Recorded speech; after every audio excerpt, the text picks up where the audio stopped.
you're going to be able to deal with a lot of what this Ancient Apparition, this Dark Willow, and of course the Mars Arena is going to throw at you. Yeah, it's definitely good this game with all that magical damage from Nemiga, also being able to have a little bit of free roam, not being rooted and stunned the whole time. Bit of an issue maybe with the Medusa on the field. Not necessarily the best hero to break through the Medusa shield. So that's something that Trident now has to figure out. Is the burst damage going to be enough, or do we need a sustaining damage dealer to worry about this Medusa mana shield, which needs to be broken first and as soon as possible, otherwise she's just going to be immortal through the fight, and that's going to make everybody's life a lot harder. Yeah. So Medusa has a damage problem. We've seen players switch up the builds a lot in order to deal with that, getting things like early Daedalus and that sort of thing. But really, you're not going to become a real problem for the enemy team until you're level 20 anyway, and you get the split shot applies modifiers talent. Then again, if the Lina wants to take her down, you're going to have to focus her real hard, which you can do if the Lina has enough item progression. But the Mars is a complicating factor, because if he puts his bulwark up next to the Medusa, once again, those Lina right clicks are going to go into the Mars instead. So that's a problem that persists throughout the game with this matchup, and there is no easy way around it. You can't really position your way around it. Mars standing next to the Medusa will soak up those shots. It's very annoying. So Trident Clan have a lot of work to do here to actually get this Lina to output all of the damage that she's got in her pocket. And I'm curious to see how they're going to pull that off. They most likely will just straight up have to chew through the Mars first every single time. Yeah, I like the way you brought up like how much they need to commit on this Medusa if they really want to kill her, even if she doesn't deal that much damage. It's kind of like committing to a tower with the old Trident Protector healing all the towers up. It's kind of like you have to commit to it all the way. You can't leave it halfway done. You need to get the job finished. So I feel like Medusa is also one of those heroes as well. Like if you leave a little bit of that mana pool up, she will get it all back and will be a very hard target to finally take out of the way. I think that's what Nemiga is kind of relying on, is protecting the Medusa with various spells, kind of keeping their team fight mobile the whole time, and have Mars be the bulky frontliner who goes in for the quick pick, kind of regroups with the team, and then keep on rinse and repeat from there. Yeah, that looks like the picture to me. And what they really just want to finish that up is probably another mobile damage dealing hero, magical damage. This could be a Mars mid still, so this might not. They could go for example, a Pangolier over on the offlane here as well. And you can see that Trident Clan is expecting this to be a mid Mars. So they've banned out the Tidehunter, they've banned out the Centaur. Everything that would apply even more problems for them to deal damage into. You can see that they'd really rather just have enough damage with the Lina pick. Thank you. Oh yeah. 10 seconds. For sure. Well, let's see how they finish off this draft. 2 more picks to go. And I would like to remind all of you viewers out there as well, thanks to BTS covering every single region of the TI qualifiers, we also have a fantastic sponsor, Mate Mate, which is kind of like a tea-based drink. So if you want to know more about that, go to bts.gg/mate mate. And maybe you'll find some nice refreshments. It's a really hot summer, especially here in Finland, so got to keep ourselves hydrated the whole time, which is super important. Remember to drink. Yeah. Remember to stay hydrated. I could certainly use myself some hydration right now. It is 30 degrees in here. I have no air conditioning. I am out in the woods where they do have fiber here in Finland, but no air conditioning. If you get hot, there's the lake. Yep. And then there's mosquitoes. It's yeah, the worst. That's the worst part, right? If I open the door, I get eaten alive. If I don't open the door, I just die of heat stroke. Yeah, that's true. But we talked about Nemiga having a damage problem. Does Kunkka solve the damage problem here for Nemiga? With the right build, yeah, you get to output a ton of magical damage in the mid game. As well as the fact that if you go, for example, armlet build, you're going to be providing them right clicks as well. Maybe, you know, old Daedalus build later. I don't actually think so. Like, it will probably be more likely to be AC or more utility-based items. But it also depends on the role that the Kunkka is going to take here, because as we've seen from Virtus Pro in the finals of the past, well, there is more damage. There you go. So this could be an offlane Kunkka. But let's see what Nemiga, they're waiting for it. They're thinking about it. Could be. So they both play both. it's kind of like how do we set this up now? Do we see yeah, Chosen One with the Conquer Einkrad with the Mars. I think this is it's an interesting draft from Nemiga in a sense. I remember Team Spirit having something similar in the Animajor. You have double initiator. You have 2 tanks in your team, like Mars and Axe, for example. You've got Mars and Kunkka in this case. Kunkka does a bit more damage than an Axe does, but they both still kind of serve the terms of tank and initiator in the team. And then you have Medusa. So are you comfortable going all the way to late game with just Medusa being your right clicker? Or, you know, is this Nemiga's game plan all along? Secure mid game and have late game as an insurance? Yeah, I like that you said just Medusa, because it's never just Medusa, right? She is... But I have seen games where if you buy enough Yule Scepters, if you buy enough Halberds, then you can definitely work around her. I like the fact that they went for a secondary initiator type hero versus most likely a secondary DPS kind of core coming out. Because now you have, if you see any core that's not the Axe, you can go, because you have a second layer of initiation for the secondary damage dealer. So they already anticipated the possibility of this Drow Ranger coming in here, and they will have a way to engage into her as well with the secondary core. I like it. Well, it's time to put your predictions on the table. Ladies and gents, we're heading to our second series of the Eastern European Qualifiers. Lower bracket, second elimination series, best of 3 between Trident and Nemiga. Starts off here. We have both from the lower division teams. I think Nemiga was ranked 4th in the end, and Trident ranked 8th. So definitely a heavy underdog coming into this series. But if it's any team that can pull it off, I guess, well, we all know Screen from years, years of seeing this guy play. You can pull off some upsets against some very strong teams, but might fall a bit short against some, you would say, less expected to win teams. It's always been ups and downs with that guy. Whereas Nemiga, I think I've been in a very stable position for very long. Underdog spray. It's from Nemiga this time, though. I disagree, Nemiga. You're the favorites here. Maybe for the tournament as a whole, definitely an underdog, but not quite yet, my friends. You gotta win this one first. Gotta get this one out of the way. Munkoshi with the Drow Ranger gonna be playing a big crucial part in this game. On how much are you gonna be doing damage in this game? How do you position yourself? You've got 2 heroes hunting for you. You've got a Willow who loves to play semi. You could almost say passive aggressive in some cases as well, because she kind of does both. Also a good defensive hero, but there's a lot of stuff that Nemiga can throw Drow's way. So how many right clicks are we going to see in this game? It's either a question of you can count with just your fingers in your hand, or then this Drow's just going to be absolutely everywhere. But I think mobility is the key for Trident. I think so as well. Either of these 2 cores can meet up with the Axe and be the damage dealer to his disables, so you can show either one of these cores on a lane or have them farming in the jungle. But there is risk involved, because if there is a reaction from Nemiga, if there's a counter initiation, then your Axe, your big engagement tool, has already been spent. And they really only have the Hoodwink to back that up as defensiveness already. So the goal for Trident, honestly, is get good lanes, get a lot of damage, kill them before they get to you. And that sounds a little bit too simple, but honestly, that's really the only option they have, because once they are on top of your course, there's nothing you're going to be able to do to them anymore. You might be able to throw down a Phoenix Egg and say, please hate this instead. That's it, though. Yeah, it's kind of like, you know, walking on the street and something very interesting walks by, and then you're kind of like, you're looking at it, and then you realize, nah. And it's kind of like, you see the Phoenix Egg in the background. It's like, okay, you pop that egg, but do we care? Nah, we don't really care about that.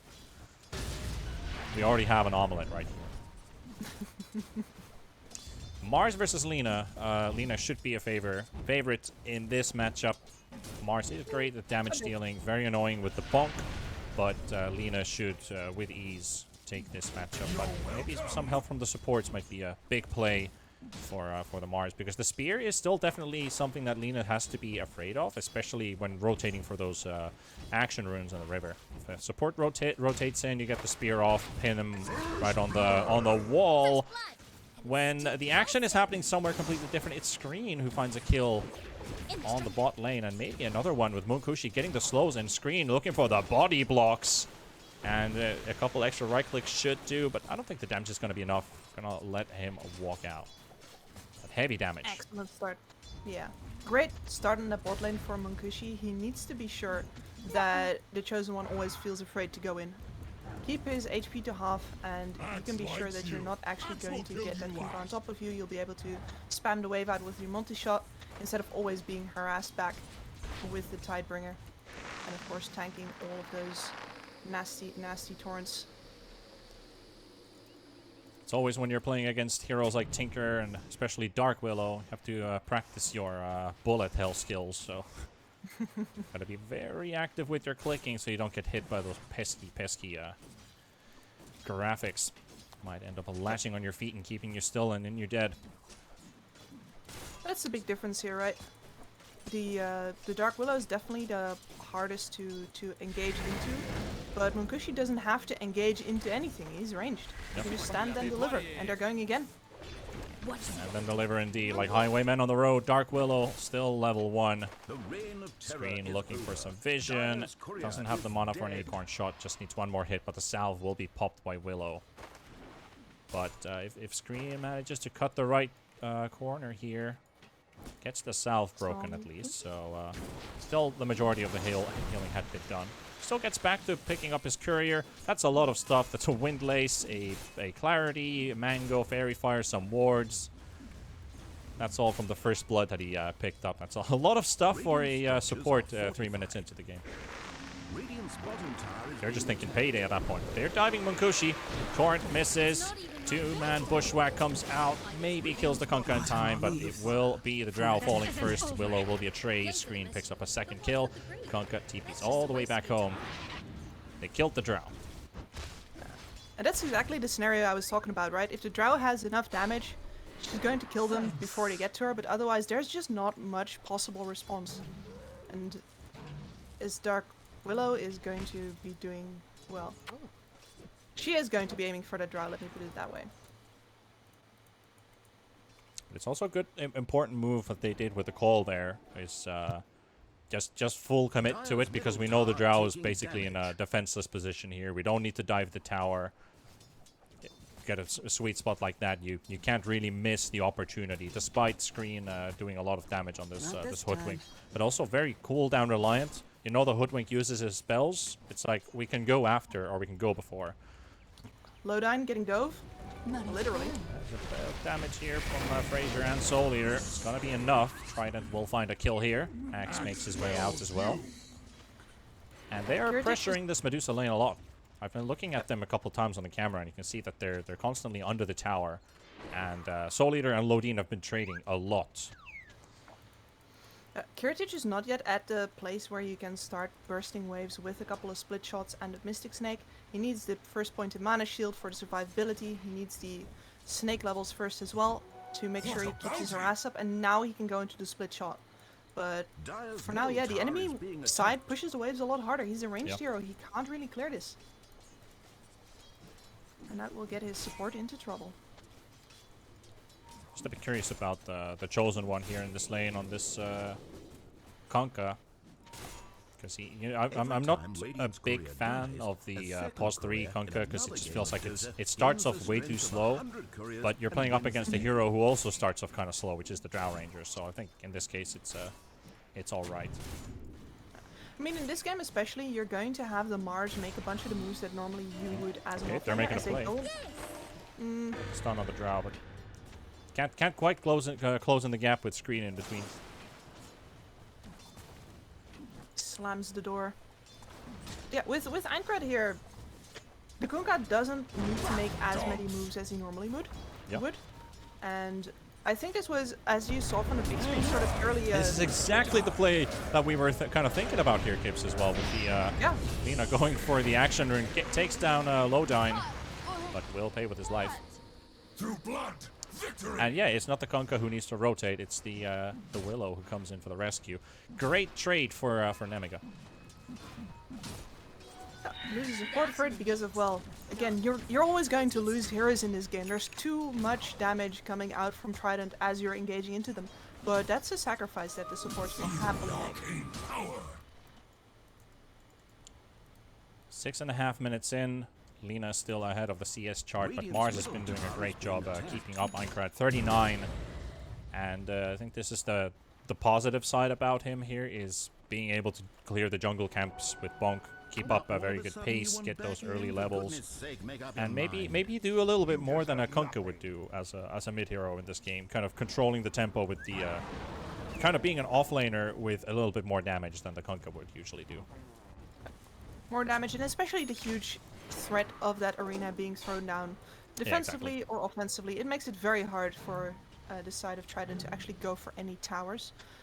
Unless they get to sort of passively push down the top one by cutting waves out from behind this Medusa. Yep. Bit of harassment on the spot lane Drow, but Drow's now reached level 6. That's going to change this narrative completely for this lane, as Drow can now get some nasty procs, which will go through Kunkka. However, Mars is on his way, but they have spotted this movement. Dire's top tower is under siege. They know that the AA is sitting in mid, the Medusa's jungling, no sight of Mars. Smart call, just TP out. Drow goes back top. It's all the classic tells, isn't it? The Chosen One is starting to actually push out the wave. There's the support showing in mid, so the Mars is gone. 1+1 usually equals 2. Usually.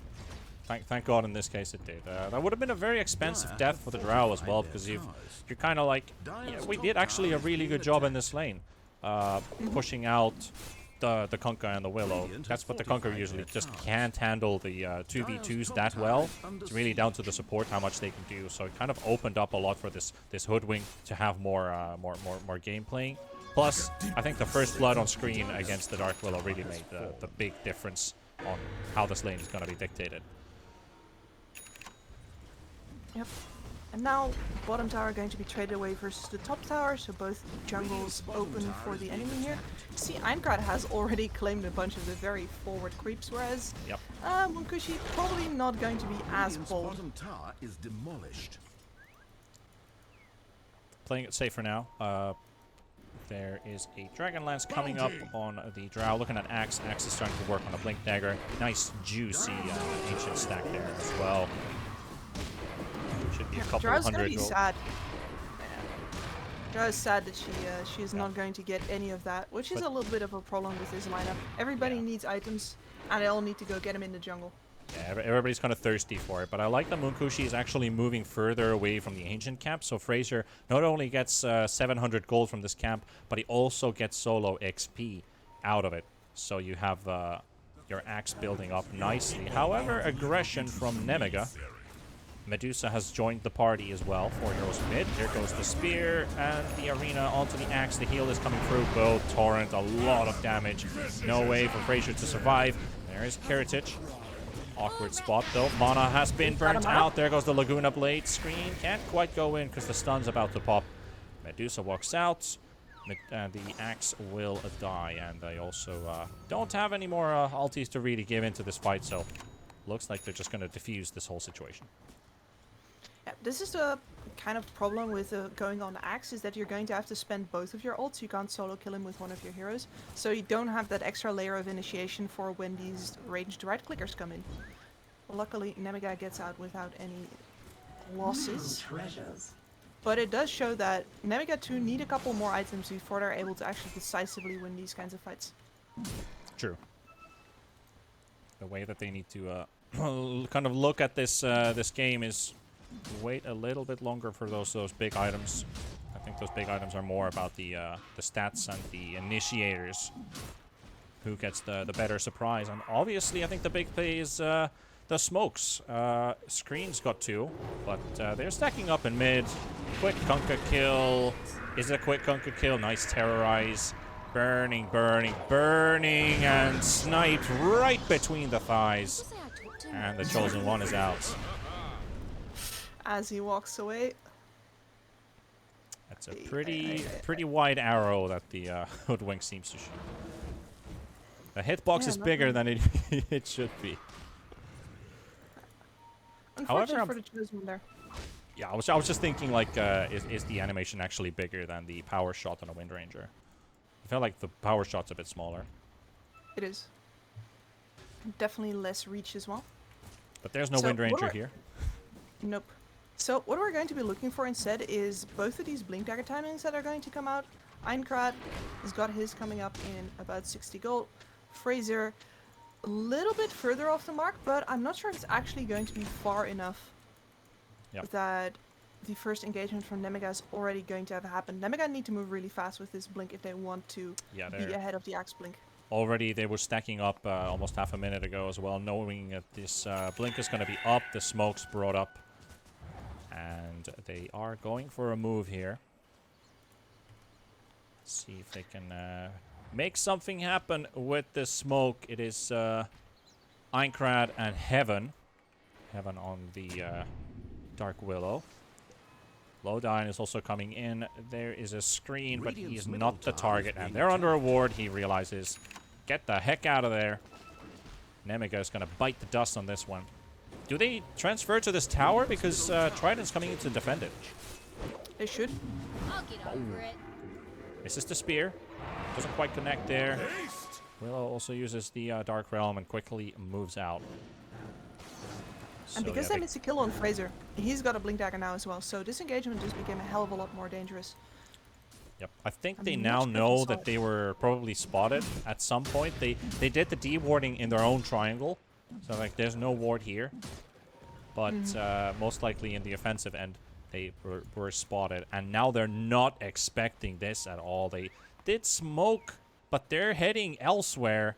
Is there any bait? Munkushi is still walking towards mid. They're almost taking a fight here. The drow is super far away.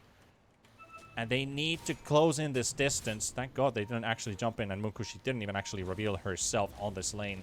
And they're coming in from the side. Blink ready. There's a nice stacked up bunch of heroes there in mid, but they don't obviously see the Willow. They just go jump straight onto the Kunkka. Einkrad comes in. Misses the spear, though. Great movement there from the Lina. Able to dodge this one, but Nusa ulti comes out as well. Axe is out. Fraser is dead. Heritage on the run. Trident can't really take this fight. They lost their initiator. Yeah, but Nemiga lost all of their initiation spells once again as well. Bit of a pause as a fight is just about to break loose. Chosen One has a bad binding, I guess. Or maybe he said blind because Willow just walked in to pick up an illusion and oh, there's an enemy. No, never mind. They're definitely going to take this one. Bind is usually keybinds. Yeah. Something fucky. This is unfortunate for the Willow though, because there's a Lina on that high ground. Once again, video games. Gotta be She's not going careful. in though. Chosen One, Torrents, the roots, the egg, nicely dodging it, and they're committing to it because it's an easy egg to destroy. And Nemiga in a 5v3. Terrorize will miss. Lina doing a lot of zigzagging. Radiant's middle tower It is works taking out. This means Nemiga gets not only one, but 2 kills. Maybe a tower. Axe respawns, though. Gets pushed over the spear. A Lowdine. And it's going to be collateral. However, they've got Kunkka in the river. Hoodwink ulti out as well. Fraser misses the dunk. But 2 kills. So, not that bad in the end for Trident. A bit of a miscommunication there from Nemiga. Some of the heroes wanted to continue staying in that jungle, keeping that high ground. A couple others wanted to finish this low tower off. Now they get neither. Are fortified. Yeah, it looked a bit sloppy and a bit slow, kind of getting out of there. They were chasing the Lina pretty deep until they realized that, yeah, why are we even chasing this Lina? And you have your supports in the front line when you're disengaging. That's not the optimal way to get out. Your supply line is your most important thing in a war. Don't Here want to comes leave that it for the finish. enemies. I'll take that. That Finnish military knowledge coming in. Yep. I'm a big fan of history. Mm-hmm. And especially mythology, but mythology is a little bit different though. Yeah. Guess it runs in the blood. You'd know about Zeus then, I guess. Yeah, we have our own Finnish version of Zeus. That's that's true. Fraser covering his drow here, which is the right call because there's a bunch of Radiant's enemy middle tower heroes is taking positioning damage. nearby. Yep. I think they spotted Fraser farming the camp. Mokushi's in a world of hurt. AA Blast is, it's a bit off. Okay, it does actually connect. But it's enough. Mukushi out of play and Axe unable to continue the chase. So Aincrad TP's out. Lowdown TP's out. Heaven will just need to chilly walk out. Leaves the crime scene as if nothing is there. I'll have a nap. Radiant's bottom tower You could see under how they were fire. very much spread out to avoid getting counter-engaged upon by the axe that they knew was there. Yep. Now, Aincrad's watching him again. Fraser? Oh, he had a sentry! Sitting under a sentry, getting caught here. This is a big kill. This is a big, big kill. 370 gold for killing Aincrad. And this might be a play for Trident. I like this. They go for a straight up smoke, look for another kill. Because this is exactly what they can do. Smoke pops, Lowdown gets caught by a blink call. Lina just right clicks. As soon as this Mars is off the map, you can immediately see that Nemiga also knows they can't fight. They need to retreat. There's no way to get on top of all of the damage dealers when you only have one layer of your counter initiation at the ready. Mukushi heading back to top. BKB and a Scotty coming up. I'm going to be looking at a lot of HP regen minus plus. I like how the way the Scotty works in a game against Medusa. Feels like if you have a large variety of every stat, you're going to be destroying shields much better. Not just one-sided, let's go full minus armor, or let's have a diffusal blade team where we just basically just break the mana pool with one hero and have like a lion with mana drain. But instead you have like, I think Scotty, very, very overall great item against Medusa. Feels pretty good. I think the tanking up here is also a very important part because this drow is going to be Dire's taking some top hits during tower this is game, under no doubt. siege. Radiant have fortified their They towers. spot Soul Eater, Aincrad. Bit too far Dire's away. top There's a tower is DD being rune attacked. available. They're not gonna leave it for the Medusa, I think, because I think like Aincrad's gonna be way better off with this this DD rune at this stage of the game. This is going for a very traditional build, going Manta Fraser. Scotty. Damage. Ooh, got him? No, they didn't got him. They do find a Willow though. Couple hits onto Heaven. At least both teams know where the other team is. We know that they know that we know. There's a BKB on this Lina. This is what really going to make the game DD possible. rune, there we as go. well. They find the Lina. Big target. Very high priority target. And that will take down the Lina Fraser. Gonna get stunned up. Sunray is there to heal this Axe. As Aincrad and the boys just watching from the sides. Like, how do we kill this guy? Slowly but surely. Double kill for Chosen One. And it pays off. Quick burst on the Lina and a nice follow-up after. That This means is Roche. exactly why I brought up the BKB. She's supposed to be able to fight right now, but when you walk out in front like that because you think you are safe, that's when you get burst, and that's where you give up a Roche to the enemy. That's Yep. They're trying to slow down this Roche attempt at least with what they can. They do realize that heroes are dropping down to half HP. It's doable, but Aincrad, if he gets one hero, it might go all down. Misses the spear. The Acorn Bushwhack doesn't do anything. Egg being popped. AA Blast, slow down. Goes down to Soul Eater. But that's another tool gone, and Lina just respawned. Gets a two-man stun. Nicely blows up the Willow. Can he take down the Chosen One? Needs more damage, and there's a Fraser call coming in, and they will. As Chosen One gets screen, but Fraser gets the Chosen One. And suddenly the tables turn. They bought just enough time with a couple sacrifices from Trident, and they are in the Roche pit, just like in the last series. very nicely done. This is where Nemiga's lack of damage really comes in apparent. You can see that all the time they need to get several ultimates, several heroes onto an enemy to actually bring them down, especially if they're going on the Axe or on the Phoenix. And it means that they will not be able to follow up and chase down one by one. They're going to have to be grouped. It's bad versus the Axe, and bad versus, well, heroes like the Drow who will just be clicking you from the high ground.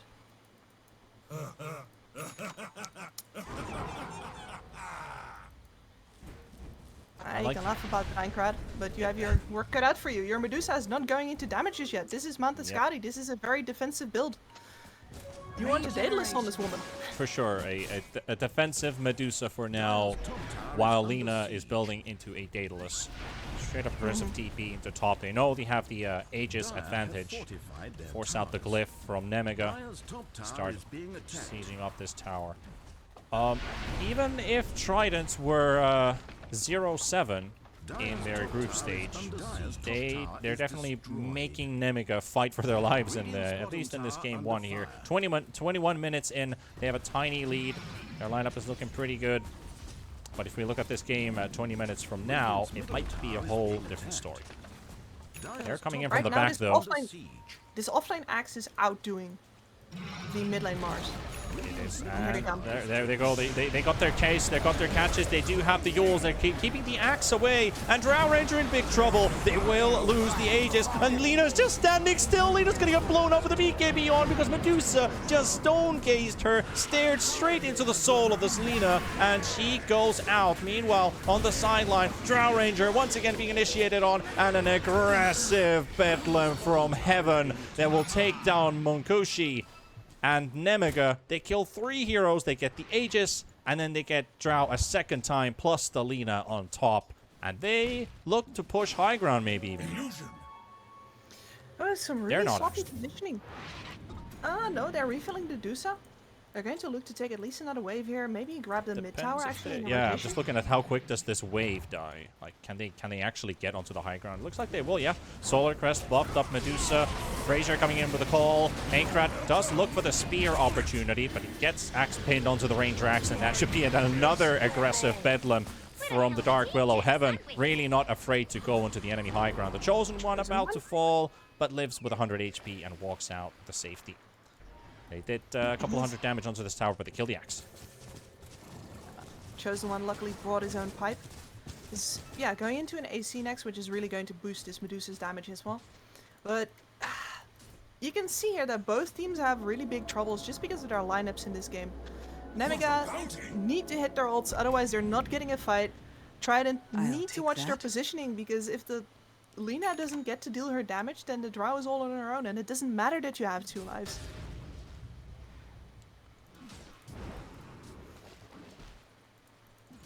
And this Medusa is only getting bigger. She's gonna hit level 20. She's going to hit Scotty pretty soon as well. Yep. Things are starting to turn a little bit. Just managed to talk about how Trident's lineup has been doing great so far. How much they can still keep up with Nemiga. That was a really important fight for them as well. If they won that fight with the help of the Aegis, might have been a big amount of map control going in their favor. Maybe even the mid tier 2 tower going down, or possibly just pushing through bottom where they were fighting. But ended up losing both their big cores, and but it was all about the axe just got Yulesed into the air at the start of the fight, and I was like, well, our initiator's kind of out from this, and Drow's suddenly all alone without any backup. No henchmen to save her. She has a shortage of henchmen this game, that's for sure. Yeah. At the very least, she's got a BKB of her own. That's going to save her life. Just need to get it off. Seen a lot of unused BKBs today, at least. Has been kind of a repeating theme. It has, yes. And well, luckily for Kiritich, he does not need a BKB. 5-man smoke from Trident going all the way, looking for the dire triangle most likely, because nobody's really showing themselves in bottom except Aincrad. Yep, you can see that they're prepared with Fraser in front and the rest are following. They're keeping their distances. I might actually even think that the other team is smoked up, and Chosen One, quick X mark. Dire's courier has been murdered.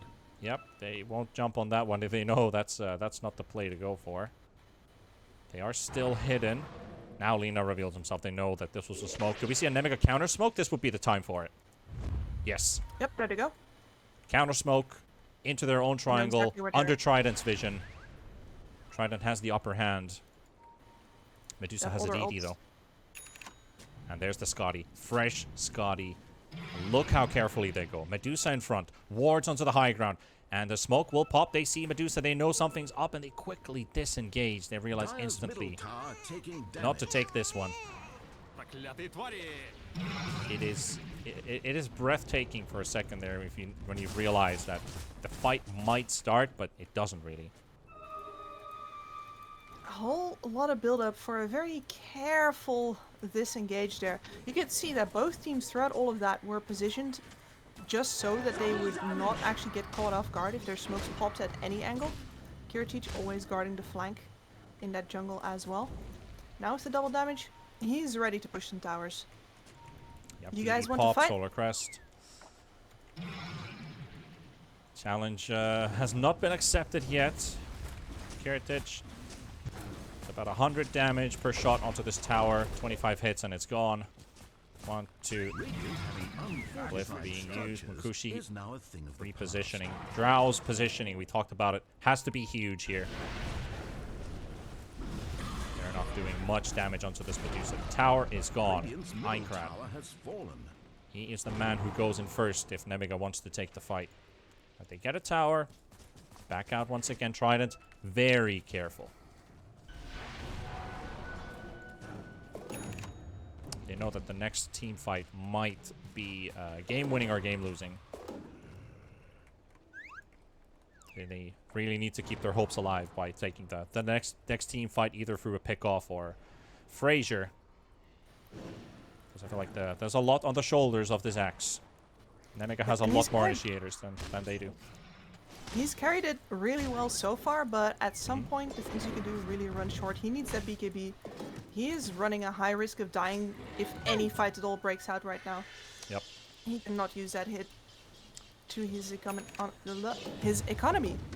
Excuse me. I was just looking at the Medusa picking up a Paladin Sword, one of the better Paladin Sword carriers in the game. That also makes Trident's life a little bit harder. If you would Feels put good a to price tag, price tag on a Paladin Sword, how much gold would you put this item to be worth?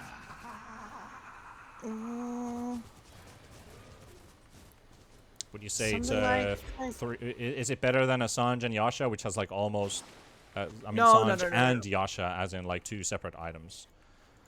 Assange or Yasha. Yeah, Assange or Yasha. I'd say it's about Assange value. So it's about 2k, 2.5k. I guess that could be reasonable. Pretty nice thing to just find lying on the ground. Yeah. MKB up for the Medusa coming up next. So now we're starting to see the damage items slowly crawl up in Medusa's inventory as well. Drow, just a couple hundred short from the Scotty. We have a halberd coming from the Phoenix. This is a big item. Very crucial item as well. Need to get the halberd off before the egg. And the initiation finally breaks loose, and it comes kind of out of nowhere. Screen's courier and Monkushi's courier and Screen himself all go down. Roche up in 124. Radiant's top tower is being attacked. Great find there from the Dark Willow with a Blink Dagger as well as a Yule Scepter. Excellent setup. Very hard to engage back into as well. Not surprised to not see Trident take that fight there. Yeah. But yeah, this Medusa is anticipating these halberds as well as a possible butterfly pickup from Monkushi later. That's true. So she doesn't have to get back to it. Like, I'm not the biggest fan of MKB just as a pure damage item. I think the possible burst damage of a Daedalus is better because you can remove people from the game before they have time to react if you get lucky. Which is always worth the attempt to get lucky. But in this game, yeah, anticipating the enemy item build-up is probably better. Yep. The Frazier call comes out from in. Frazier with the Blade Mail. Does a decent amount of damage. Medusa's mana pool is now down to half. Mars BKB able to dodge the silence from the Drow, but Frazier with his own BKB just walks out. And Monkushi, okay, denies the tower. Has been denied.